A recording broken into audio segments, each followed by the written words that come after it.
Hello, everyone. Thank you for joining us for this 13 Plus FastCast. I'm Carson Courier. Now, the big story of the weekend, really both of our Wildcat teams, basketball and football. But talking about football here, for the first time since 2015, the Wildcats are a top 20 college football team. Super exciting.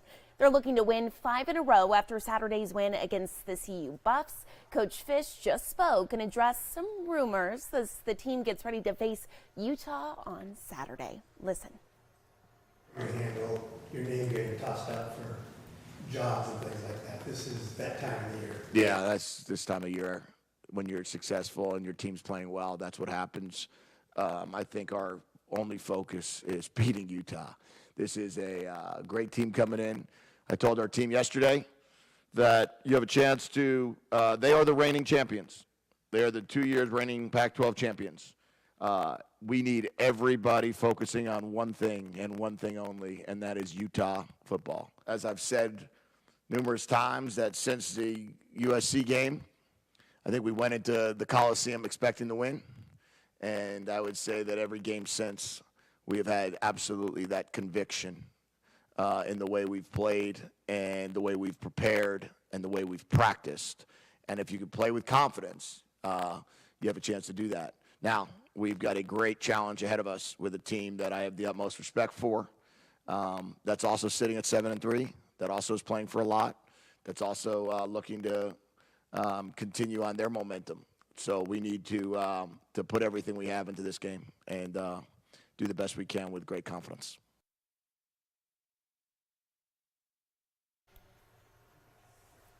And switching gears now to our Arizona basketball team, the Wildcats men making a big move in the AP rankings. The Wildcats moved up 9 spots to number 3 in the country. The move comes after the team scored an upset 78-73 win against the Duke Blue Devils last week. Kansas ranks number 1 in the new poll, followed by Purdue. Duke fell to number 9, but hey, what a great weekend to be a Wildcat. And we have meteorologist Corey Kowitz here with us. And speaking about, not only a great weekend to be a Wildcat, a great weekend just to be in Tucson. The weather was fabulous. Well, so listen, I moved here in late May. Okay. I was like, oh my gosh, the weather is unbearable. It's so hot. Yeah. And people are like, just wait till the fall, wait till the winter. Now this is you the understand. reason why everyone wants to live here, and those are the temperatures that we're having. The one thing we would like to see, though, Carson, is rain. Monsoon was super underwhelming. Fall has been relatively dry, and if we take a look now at the radar, not seeing much. Another day, not really much going on. We'll zoom out, see a little bit of cloud cover coming in from the west and east. There's a little pressure to our south and east, but you can see that not enough moisture is being spun over in our direction. A little system of clouds moving in from the west won't be producing any rain. Maybe a little cloud cover later in the day.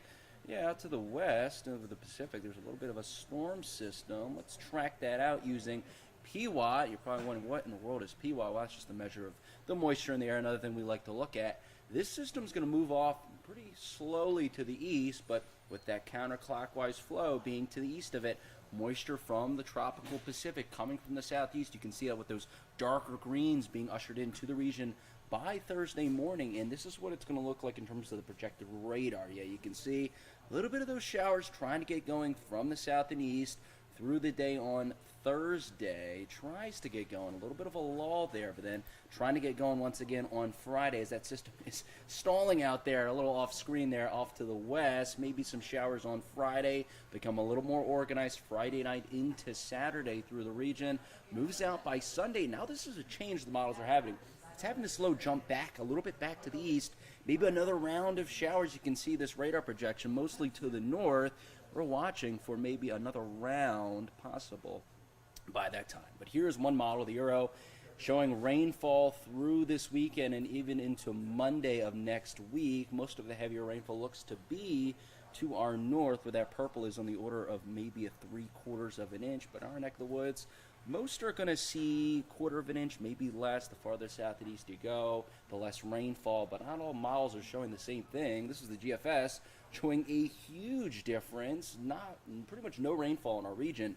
And the spots that are seeing rainfall in Arizona, I mean, on the order of a 1/4 of an inch. So Yeah, some of these models are going to have to get organized here because they just keep flip-flopping, and really 3 days ago the models looked to be a bit more in agreement, so the forecast is looking a little tricky. So overall, though, here is the percentage of rain Thursday through Saturday in the region. So places out towards the west, like Ajo, better chances Thursday and Friday. Areas to the north and east, areas like Safford, less of a chance Thursday and Friday, a better chance to see that on Saturday. Tucson, somewhere in the middle. Let's switch gears now, talk about temps. Yeah, Carson was saying these are very nice temperatures. So nice. Very nice. 80 degrees. I mean, that's perfect. I mean, there's nothing to complain about. A little toastier, though, to the west in the mid-80s up to the upper 80s in Phoenix, and cooler to our east.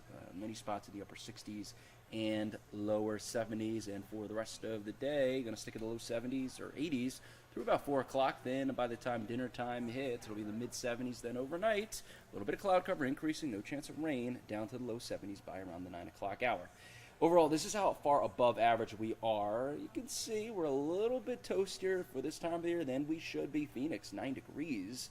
But what you normally see, well, here's why. We're under now a ridging pattern, and under that little bubble of warmer air that we're in, it's causing us to be a bit above average, and that ridging is going to continue through mid this week until it's replaced by the storm system that will be troughing. So not only could it bring us rain, but cooler temperatures by later this week into this weekend through later this week, cooling us down considerably. You can see that here in our 7-day, a little breezy tomorrow I may add, but those chances of rain, 40 on Friday, 50 on Saturday, and then those temperatures are going to cool now to the low 70s by the weekend into early next week as the troughing looks to take hold of the region.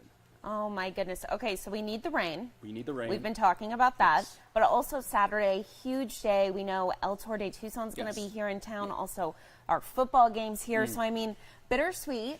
Yeah. No, I mean, look, Saturday right now, again, this forecast is changing a lot. 'Cause Exactly. The models, there's a lot of disagreement, but right now I would say Saturday, especially maybe if I'd lean earlier in the day Saturday, looks to be the most conducive or highest chance of seeing that rain, I would say. Right now, again, Could change. Yeah, 5 to 6 days out. So Okay. A lot can change. We'll keep watching it. Yes, absolutely. Awesome. Thank you, Corey. And turning now to a story we've been following for you for over 3 months. So that's how long it's been since the tragic wildfires raged through Lahaina.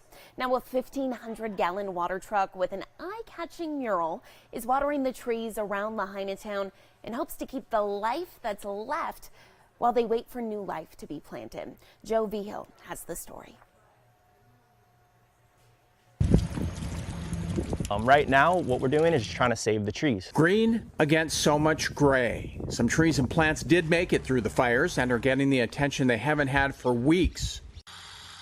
The water in Lahaina town at the residences is broken. Most of the areas of Lahaina don't have pressurized lines because they're damaged. Filling up to 1,500 gallons at once. Regrowing those plants and trees is the goal of Regreen Lahaina. Saturated. Purpose of this is to be used in Lahaina and used as a mobile beacon of hope. The mural on the back sending a message. So everyone in our town can see that it is there for them and giving life to the town. Kai McPhee also brought in other survivors to help water plants as a form of healing. He's brought in teachers to water plants at the site of a burned school and neighbors to water trees still living on their own properties. I can take more members of our community into our town so that they can get access to this whole process of healing. Healing is the first step for the severely damaged plants, but then... But eventually, we want to replant the town. This is a beautiful tool that we're going to have. We're going to be able to plant all over town and get water right on those new trees. Reporting in Lahaina, Joe Vigil.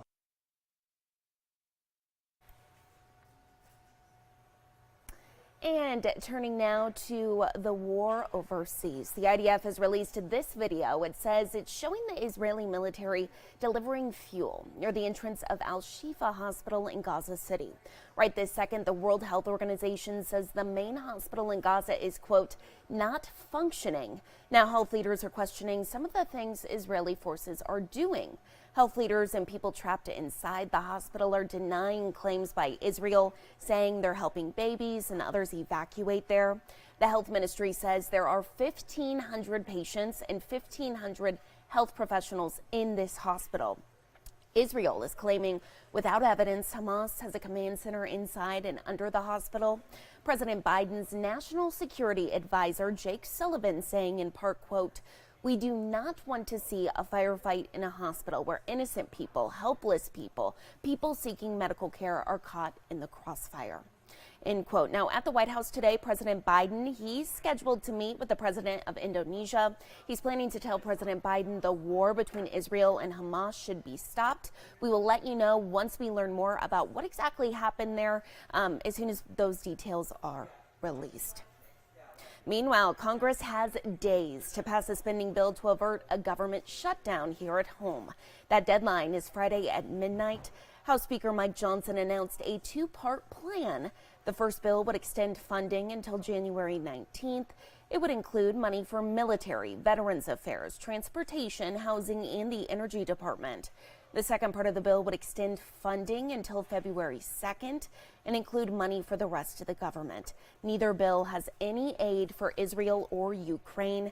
Now, if the government shuts down, millions of federal employees will not get paid. That's including TSA officers at airports ahead of the busy travel season. Some of those individuals, they're actually protesting in Atlanta. Listen.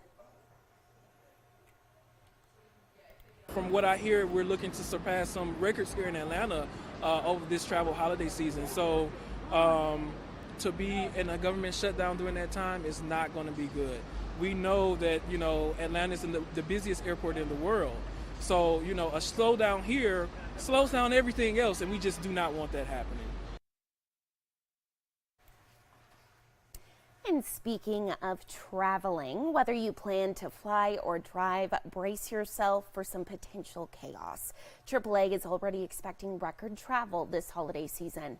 They say it's going to be the busiest Thanksgiving in several years. Right now, they're estimating more than 55 million people will be traveling.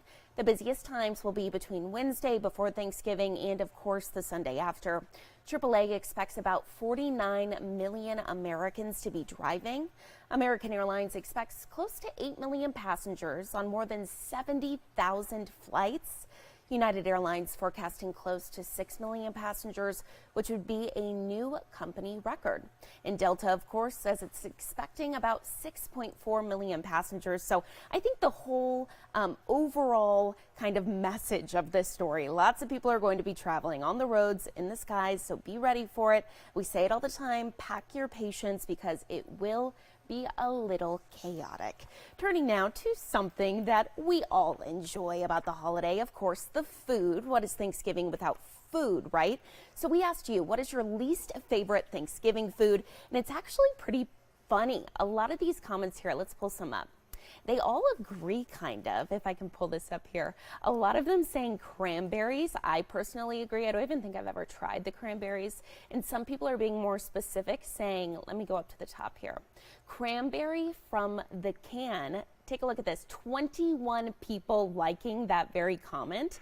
And then somebody here, actually, Shelly Emerson, I love this. You actually gave your recipe for cranberries because you said, this is good. So, maybe we'll try that this year. We asked a couple of people here in the newsroom. Very own Damian Alameda says he just likes food. I kind of second that. I'm going to try anything once, right? Brooke Wagner saying she doesn't like stuffing, which some people are saying here as well. Cranberry sauce stuffing, ew. Yeah, so a lot of people just don't like the same things. Oh, Alex, you don't like yams? No? It's personally my favorite part. It's fine, especially with like the crunchy cinnamon sugar on top. All right, well, if you have a Thanksgiving food you hate, let us know about it. This is on our Facebook page. You can comment here. 281 comments, so people are definitely having a good time ahead of Thanksgiving. Just 10 days out now. It's crazy how fast it's come. Taking a live look outside, though, from Mount Bigelow, looking like a great fall afternoon. Get out there and enjoy it. The weather is just gorgeous right now. Thank you all so much for watching this 13 Plus FastCast. We'll have more coming up tonight at 7:30. Have a great day.